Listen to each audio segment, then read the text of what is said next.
I have a handful of memories that are extremely nostalgic.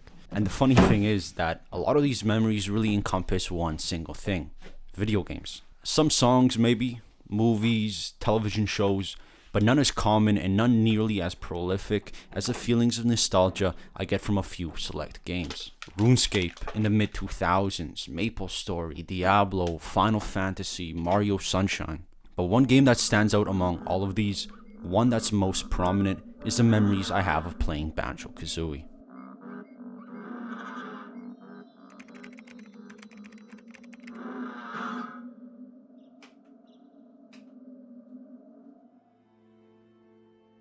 Now, ironically enough, when I was a kid, I never actually ended up completing any of these games. And that is interesting because thinking back, whether it was Diablo, RuneScape, MapleStory, even Banjo Kazooie, I never got very far at all. What seemed like every waking minute of my life was spent playing these games. Ironically enough, I never really accomplished much. Once I got a little older, however, returning back to these games, I really realized the full extent of how little I actually progressed, if I progressed at all. What really felt like a lifetime I spent playing these games, I was able to accomplish in a matter of hours. And the only difference was that I was a little older and maybe a little smarter. However, that is still up for debate.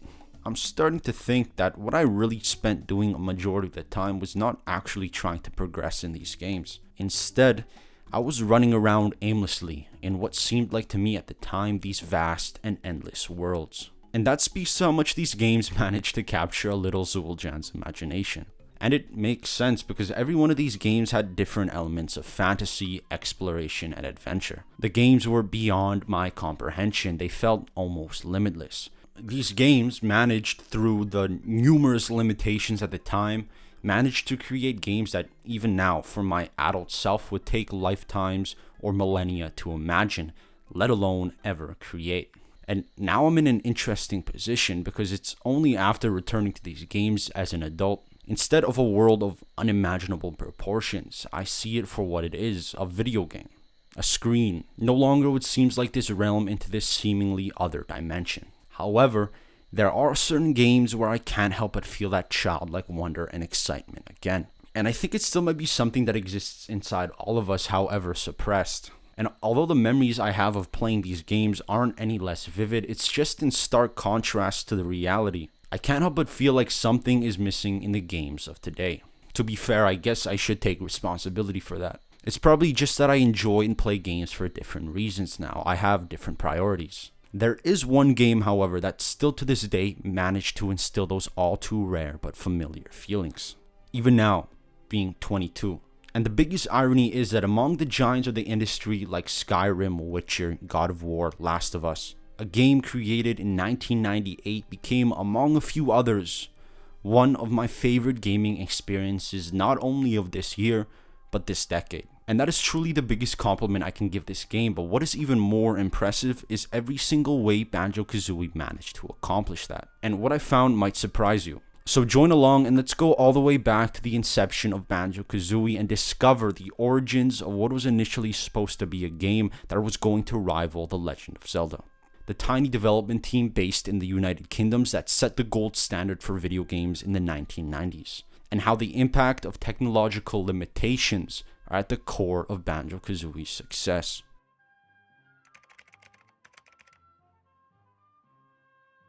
Banjo Kazooie did not start out as Banjo Kazooie at all. Instead, it started out as a little game called Dream Land of the Giants for the Super Nintendo, an isometric side-scroller far similar to Rare's classic Donkey Kong Country. And seeing the initial product and the product that we eventually got side by side, the two games couldn't be less similar. For being a game on the Super Nintendo, I couldn't help but notice just how amazing this game looked for something that was created in the 1990s. Dream was starting to take shape, with incredible graphical fidelity pushing the limits of what was possible for the Super Nintendo at the time. And that's something that I want you to remember, as this will inevitably cause issues later on in the game's development. And what was looking equally as hopeful was the game's premise. The developers being big fans of The Legend of Zelda, this was Rare's shot at creating a game that would rival Nintendo's flagship series, The Legend of Zelda, an enormous undertaking, no doubt. Dream, what was originally a game inspired by fantasy, began to change over the course of the game's development. eventually adopted a pirate theme that slowly became the game's central focus. Things soon changed, however. Since the game's development was nearing the end of the console lifetime, a decision was made to transfer the project over to the new system that was said to be far more superior, the Super Nintendo's older brother, the Nintendo 64. And soon after switching the project over to the N64, Rare thought that the main character Edison lacked inspiration. It was at this moment, late into the game's development, they began messing with new ideas for how Edison, our main character, should look. This is what led the team to ultimately design our bear-named Banjo. After 2 prototypes and the changing of our main character Edison, the game's development was nearing the end of 2 years. And with such a large change of direction so late into the game's development, things began to change suddenly and quickly, spearheaded by the new iteration of the game's mascot. However, there was one last iteration before the game became what we know it as today. And just from looking at the footage, you can see the foundation of what would eventually become Banjo Kazooie. We had our main character Banjo, but it wasn't until a sneak peek and an early version of Mario 64, the team's 4th iteration and restart of the project begun. The Banjo Kazooie that we all know and love began to take shape. This sparked a revelation among the team. Everyone finally now had a singular vision in mind. And a game that went through several iterations was now finally transforming into something tangible. From that point onwards, within the span of 1 week, the first recognizable level of Banjo Kazooie was on the screen. Over the next 16 months and the introduction of Kazooie, the game that was officially keyed Banjo Kazooie was out on the shelves on June 28, 1998, to both critical and commercial success.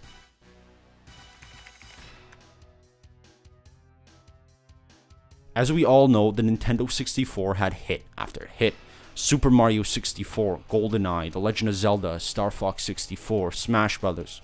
And the reason I bring this up is because it really spells out the amount of competition a tiny team of developers was up against.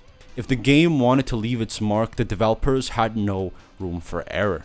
However, if there was a group of individuals able to complete such a momentous task, it was definitely Rare. Up against the giants of the industry, Mario 64 and The Legend of Zelda, how was it that Rare managed to accomplish such an enormous feat? The name Rare may be familiar to some of you. They're the developers of their most recent success, Sea of Thieves. However, back in the 1990s, Rare could rival the development studios of today. Rare was a household name with dozens and dozens of games that to this day still some that I probably don't even know about. Rare was known for their indisputably high quality of games, and the studio's creativity and originality created games people didn't even know they wanted to play.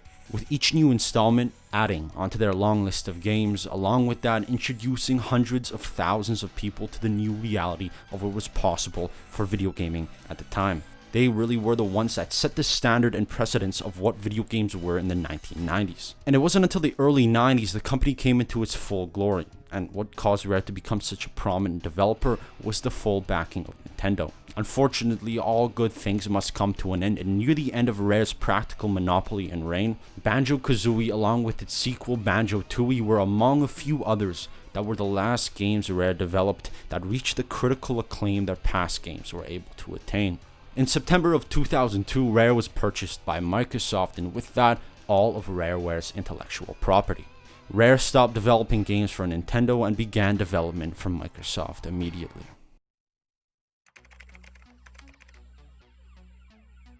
In 2008, Banjo and Kazooie was re-released in the Xbox Live Arcade in high definition for the Xbox 360, and it didn't capture nearly the same popularity that it did in 1998, and nobody is really surprised. It was, after all, just a re-release. However, what's a little more confusing is the games that have attempted to recreate similar experiences have not fared very well. Yooka-Laylee being the most prominent example in recent history.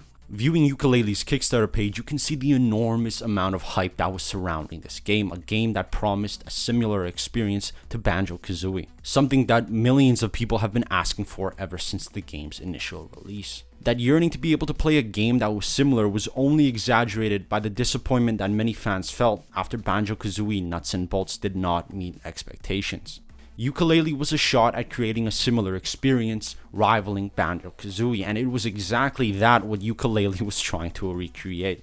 with advertisement after advertisement backed by that also precious nostalgia, with many of the developers working on Rare's past projects. They were aiming to create a team that rivaled the good old Rareware of the 1990s, the title of the fundraiser labeled as a Rare Revival. The game's advertisement video made sure that you knew that this game was a spiritual successor through and through. And,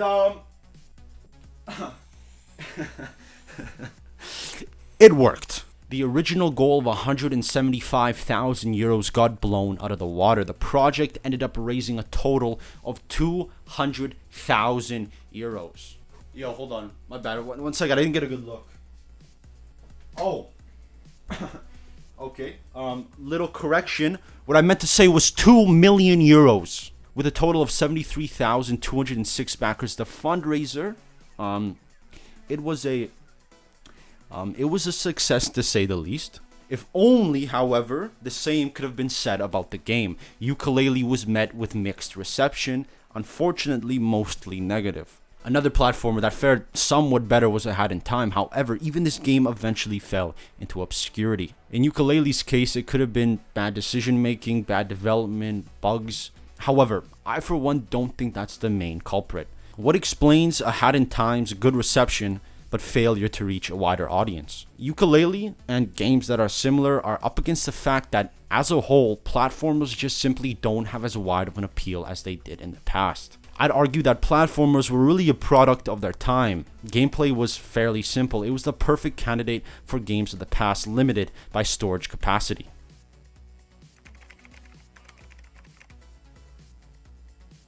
Alright, so get this. The maximum recorded storage capacity of memory available in a single N64 cartridge was 64 megabytes. A Reddit user, the boy by the name of Corsair VI, did some research finding 388 unique titles in the N64's video game library, and what I found out next blew my mind. For sake of example, assuming that every single N64 cartridge managed to maximize the use of the cartridge's 64 megabyte capacity, 64 megabytes per game times 388 total games, you get a grand total of 24.83 gigabytes. And nowadays, it's not uncommon to see games breaking through into the hundreds of gigabytes.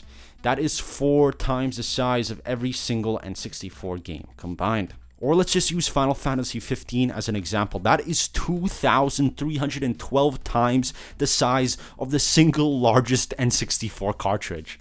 It's difficult to comprehend the really indescribable amount of progress technology has seen. This has introduced an entire new and old generation of gamers to the new realization of what is truly possible. The games that are currently being created at one point in the not so far past was something that was not only impossible but nearly unimaginable. However, with the incredible amount of technological advancements in really what is a relatively short period of time, Newton's third law of motion states that for every action there's an equal and opposite reaction. As processing speed and storage space has increased, there has been an increased priority shifting from gameplay to visuals, which has now become the new norm, causing what is an unequal distribution of resources dedicated to full HD motion video, high-end music, and voice acting without that same emphasis on gameplay.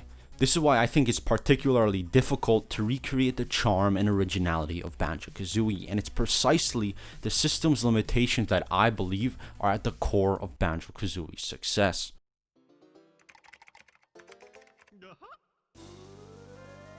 Alright, and so the game's premise is pretty simple, okay? Just follow along, alright? You play as Banjo and Kazooie. Together, you must save Banjo's sisters Tootie from the evil witch Gruntilda before she steals Tootie's beauty. And how you go about completing that is through the collection of Jiggies, which gives you the ability to unlock the 9 different environments that comprise the entirety of the game. Music notes which allow you to access additional areas within the overworld. Honeycomb pieces increase the player's health, and whatever these things are supposed to be. I have no clue. Every world has 100 musical notes, 10 Jiggies, 5 Jinjos, and various collectibles which in some way help the player progress through each new zone. The game really goes in stark contrast to the complexities of some of the modern day video games, but that's precisely Banjo Kazooie's biggest strength. With simplicity in Banjo Kazooie's case came a meticulous attention to detail, which ultimately prioritized the quality of the game's content as opposed to the quantity. Banjo Kazooie's levels made sense, simple in their design with basic polygons that define the majority of the game's levels, environments, and objects. And I think it's that simplicity that's largely responsible for making Banjo Kazooie's experience so seamless.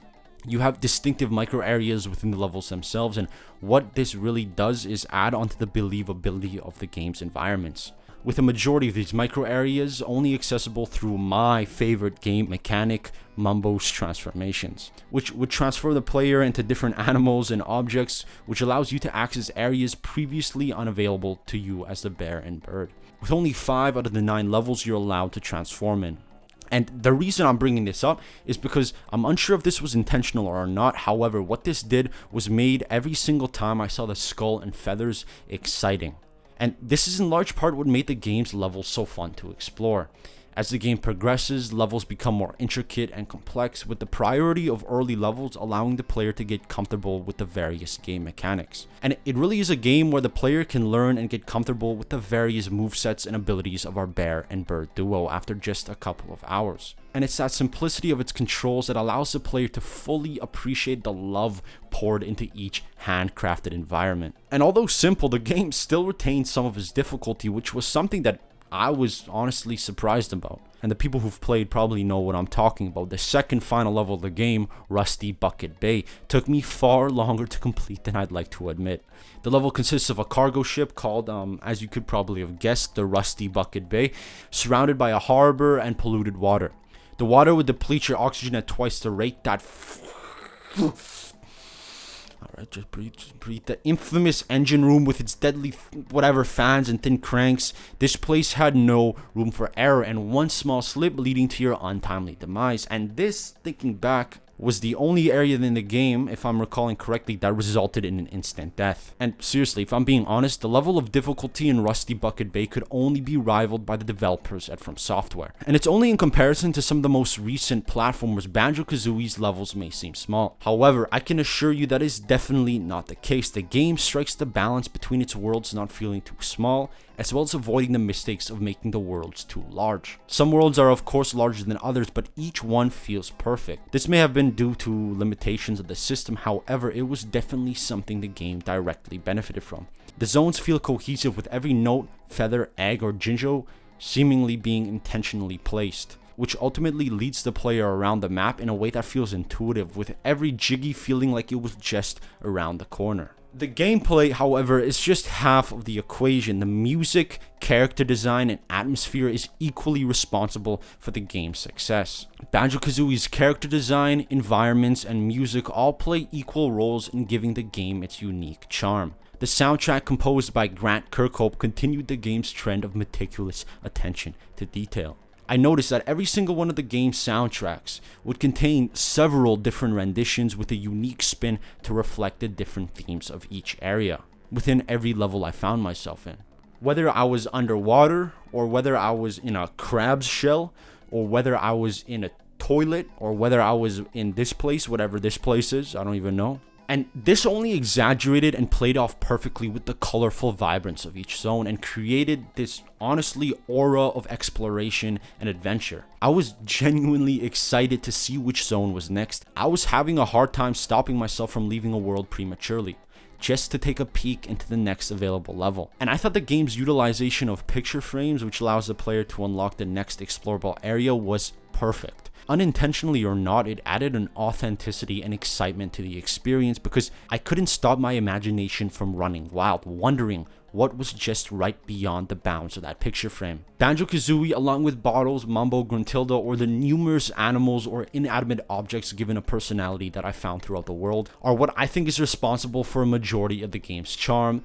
Definitely the game's humor and sarcasm. And for a game that story is almost non-existent, these characters are memorable and lovable, and that is an achievement in its own right. However, it's just that much more impressive for a game with such a small emphasis on its story. Kazooie's blunt demeanor and Banjo's more aloof attitude played off each other perfectly. or the various characters that fill up the game's world, each one memorable for their own, usually hilarious reasons. This is due to something that I think is very difficult, if not impossible, to consistently recreate. Chemistry and enthusiasm the developers had between each other, and equally as much for the game. And it was in this video that was released in 2015 as an advertisement for Rare Replay. It's plain to see just how much fun these developers had working with each other, and the amount of fun they had working on the game. And it's precisely that humor and camaraderie of this small team that is reflected in the characters and tone of the game. And this is honestly another reason why I think current games struggle to recreate similar experiences, because you can really only create that sort of chemistry between a small team.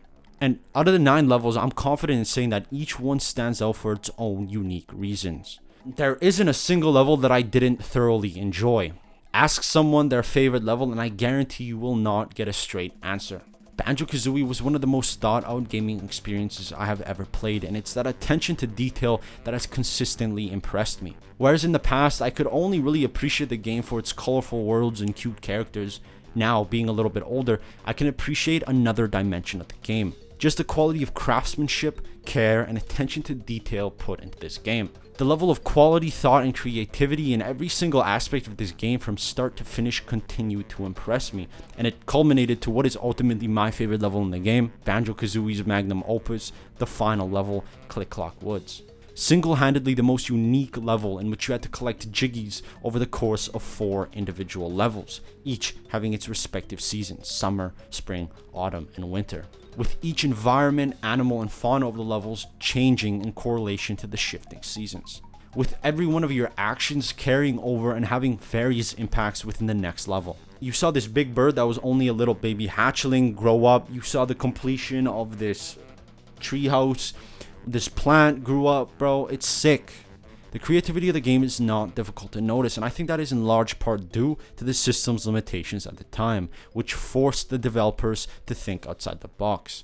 However, there is one variable that I haven't discussed yet, and something that I think the developers would admit to. Just the amount of sheer luck involved throughout the making of Banjo Kazooie. Through its several iterations, it's possible we may have never ended up with Banjo Kazooie at all. However, among all the variables, there is one constant. Banjo Kazooie could have never become the game that it inevitably did without being spearheaded by a group of developers whose passion, camaraderie, and unbridled enthusiasm, which was no doubt ultimately the central pillar responsible for Banjo Kazooie's success.